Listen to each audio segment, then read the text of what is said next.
for coming. Okay. Hi everyone, how are you?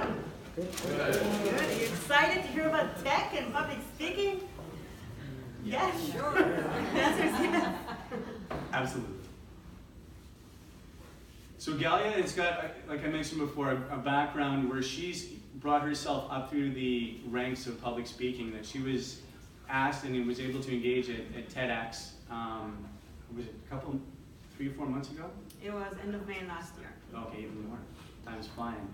And my first introduction to Galya was at a tech convention. What was it? Proto-hack. It was a proto-hack. I mentored you. Yes, everyone's mentoring me.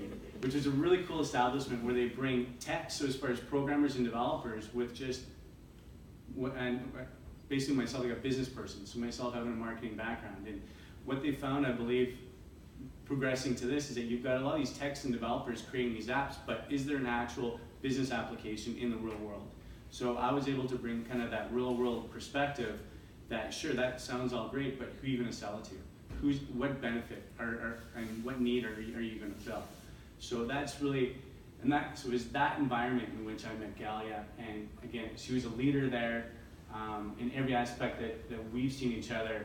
I've had nothing to do but learn, and I thought it would be a great opportunity for her to be able to share some of her wisdom with us. Well, what would you like to learn? Well, in our tech sector, so I'd like to talk about the growth of the industry. How would you comment on the growth of the tech sector that we've seen in Vancouver? And have you been, and again, keeping it more neighborhood centric, have you been engaged with some of the companies that are directly living in Yaletown? Yes, so actually there's a lot of really successful tech companies in Vancouver, and everybody knows that it's extremely expensive to live here, but the quality of living is really high. And so what goes along with it is the opportunity to work with and for these really successful companies.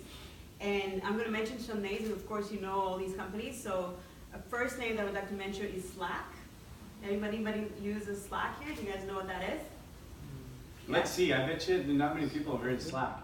Okay, well they're worth like a few billions. And they're located in Yaletown, and they started off in Vancouver. They expanded to a lot of different cities in the world. And what they do is they provide a communication tool that is basically here to eliminate email. Because email, we all know that email is, it's overbearing. The engagement levels there are really, really low. If anybody here is doing email marketing, so for outwards for email, it doesn't really work well because nobody's opening your email. So what Slack has done is they actually took the concept of email and made it into a chat. But it's more like an internal organization tool for people to communicate among themselves and share files and images. So that's the first company that is super successful and started off in Vancouver. Another really notable company is called Hootsuite. Have you guys heard of Hootsuite? Yeah? All right. So Hootsuite, what it is, it's a tool that allows you to manage all of your social media efforts. So what they do is they allow you to communicate outwards. And it's really exciting to hear about companies that are so successful, such as Hootsuite, because they do so much impact. And they're located, again, in different countries, different cities in the world. And a little side note is that the CTO of Hootsuite, Mr. Ajay Sehgal, he actually joined as a board member for my company. So I'm extremely humble to have a guy like Ajay join my team, because what I do with my company, Plazas, is so let me tell you a story. So when I met Ajay, I met him through a customer, and he asked me, hey Galya, what do you do? What's your company? And I said, well, my company is the exact opposite of your company.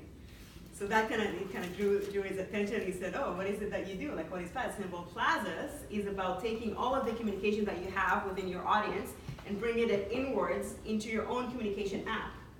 And what Hootsuite are doing is taking all the communication that you want to say to your customers and potential customers outwards. So everything that you want to shout out in Twitter and Facebook, and everything that you want to say on email, you're going to say that on social media.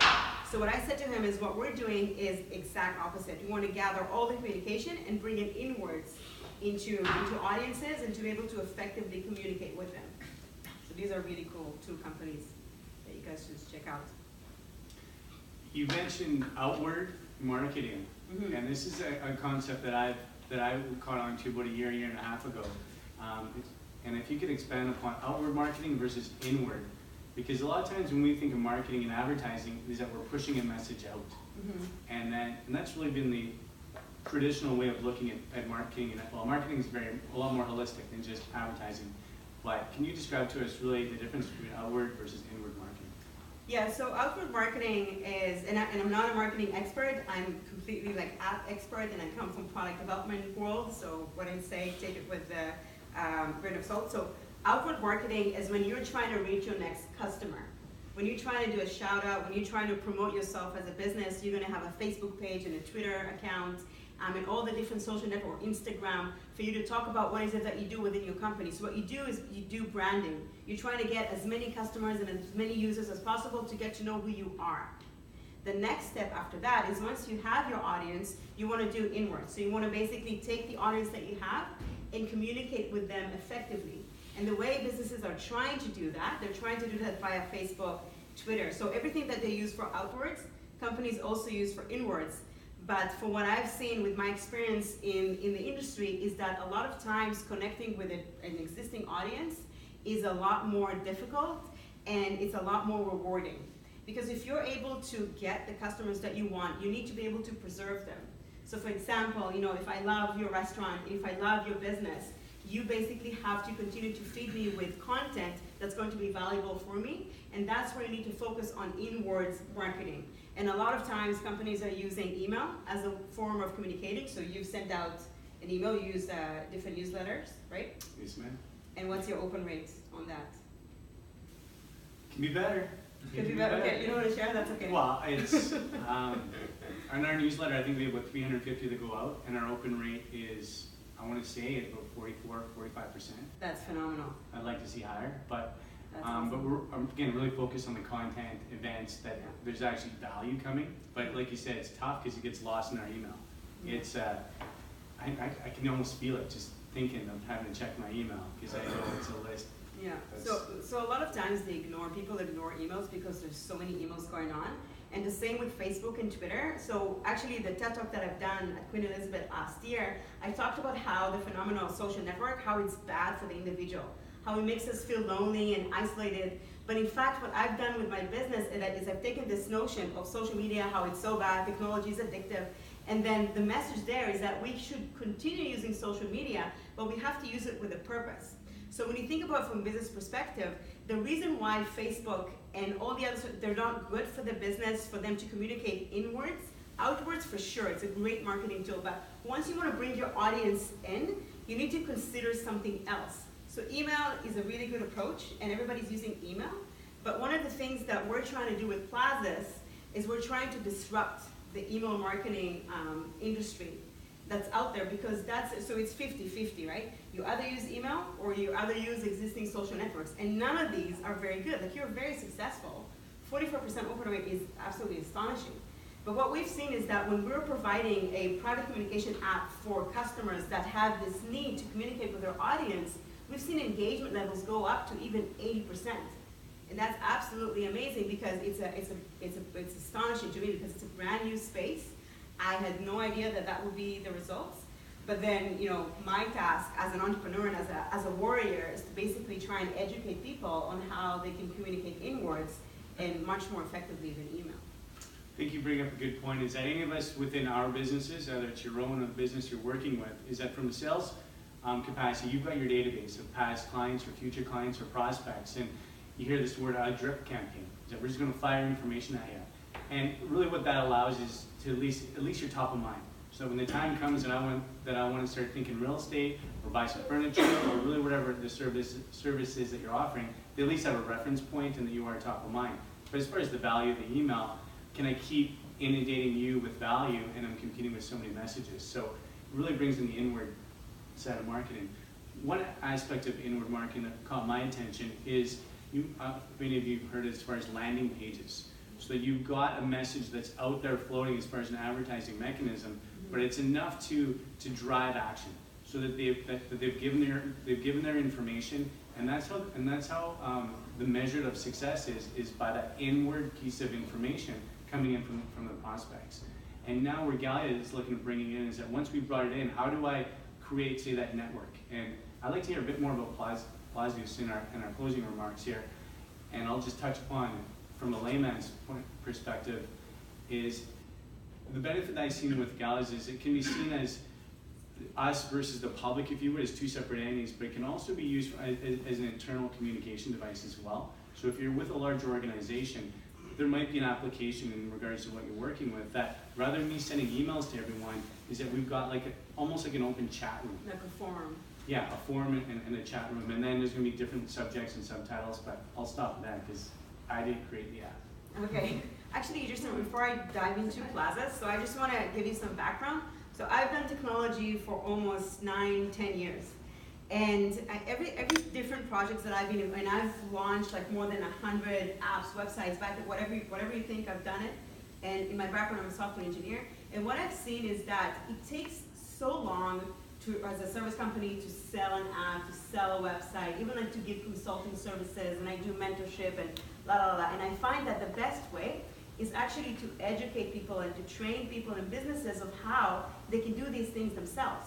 So I become like a true advocate for basically tools that allow you to build your own landing pages, communication tools, websites. So a really great company that I like to always mention, it's Wix. If you guys heard of Wix, it's a site builder. Yeah.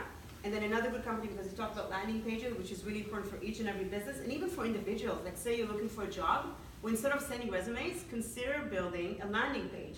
And another local company there, I think they're downtown, it's called Unbounce. Anybody heard of Unbounce?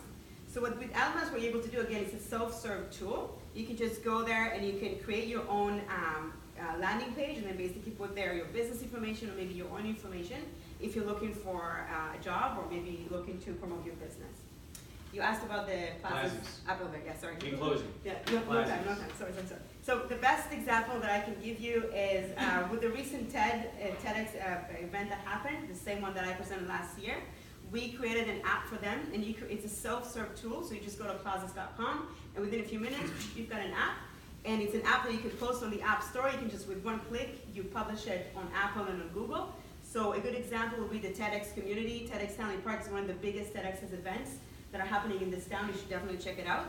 And basically the community there, they've got a mutual interest of professionals and people that love to be inspired for brave actions. So what we've done with the app, it's all about the content, right? So we build the app, whatever, it's a tool, but it's all about the content. The content was that they got to see the speakers of their preparations before they go on the TED stage. Right? So people, they always come to me and they ask me, Galya, how did you feel? Queen Elizabeth, 3,000 people, oh my God, how did you feel like 2 minutes before you went on stage? And I said, oh, it was terrifying, I forgot my lines, right? So that's something that instead of having this conversation face to face, which I love to do, they interview me in the app, there was like a little post, and then people comment on it. And then everybody that came to the event, you can see their profiles because, you know, it's a social network, and then you can private message them. So you can interact in the wall, which is kind of like the forums, and you can also interact in a private message. And another thing, which is a way for TEDx producer to monetize on the app, is you can see the places and the sponsors that support the event. So they had a bunch of deals with restaurants and with banks and with different organizations that support the TEDx event. And they were able to see that in a location-based service, sort of like a feature within the app. Excellent. Sorry, I talk a lot. No, you're doing fantastic. So to translate a little bit, I think what we see is that you have a niche market. So your specialty forum. And what Plazas does and what I've seen is it really encapsulates not just that dialogue to have 15 or 20 or 50 people that have something to share and they're all going and they all can contribute to it, but it brings in, I'd have to say, 5 to 10 other facets in regards to, again, as far as sponsoring businesses that are going to be related, and I believe other social media, like say Twitter accounts and Facebook, it kind of integrates it all together. So it's really ahead of the times, and which was so much fun for myself to just touch the tech community, because you're really seeing into the future. Is that you're solving problems before really the general public even sees it, and there's going to be a level and time of adoption. So we're seeing the future, yes. I'm from the future. Yeah. Anyway, so saying that, any questions for Ms. Galya? Hi, my name is Frank, and we've actually considered doing apps for our company too. One of the challenges we found through our research is we've got thousands of apps out there, and it's a little difficult to motivate individuals to actually install the apps on their phones or whatever, right? So what are some of the steps you guys take in order to make sure that there's that push or that incentive That's a really good question. So with anything that you do, if you were to create your own website, that's an online entity that you have.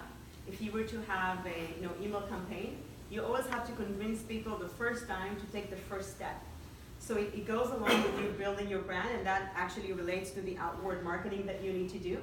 And you always, it's kind of like public speaking. When you're on stage, it is not about you, it's about the audience. So what is it that interests you and what's in it for you? So you gotta figure out what's in it for your audience, for your customers, for your users.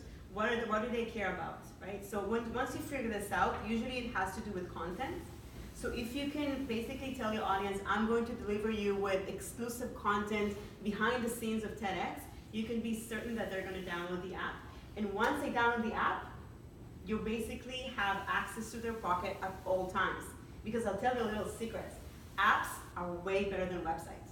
Websites are like 1920s, and apps, that's the future. And the reason is technology-wise, once somebody downloads your app, you're able to push notify them at all times. Now they may get upset because you push notify, but if you give them valuable content, and they can obviously opt out, if you give them valuable content, you can always get them to go into the app because of the push notifications, even when the app is closed.